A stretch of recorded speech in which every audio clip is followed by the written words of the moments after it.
Hey, what's up guys? So in this video we're gonna see how we can create one custom hook in React. So here we have the app component. So we're gonna create one custom hook and we're gonna use one button to toggle between the states. Now we can directly do that inside that component using one state, and then on click of this button we can toggle between different states. But we can do the same thing using one separate custom hook, and that way our code will be a lot more organized and easier to read. And also whenever our code grows in size, custom hooks can make our code a lot more cleaner and organized. So here we're gonna create one custom hook, useToggle.js. So as you know, custom hooks are basically JavaScript functions. So we're gonna create the React functional component using the snippet. So because this is one custom hook, we're gonna create this hook using other hooks. So we're gonna use the useState hook to keep track of the state.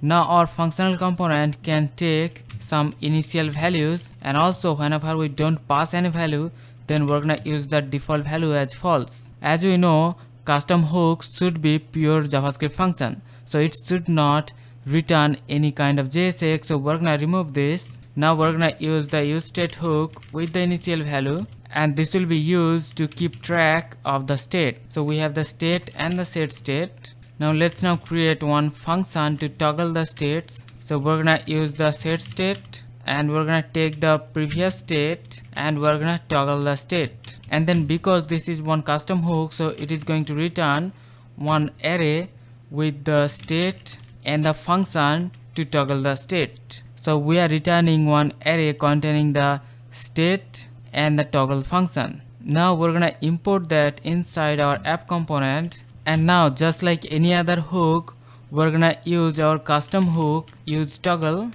and this will return the state and the set state function. Now here we can pass one initial value. If we don't pass any value, the default value will be false. Now on click of this button, we're going to call the set state function to toggle the state. Now here we're gonna show the current state.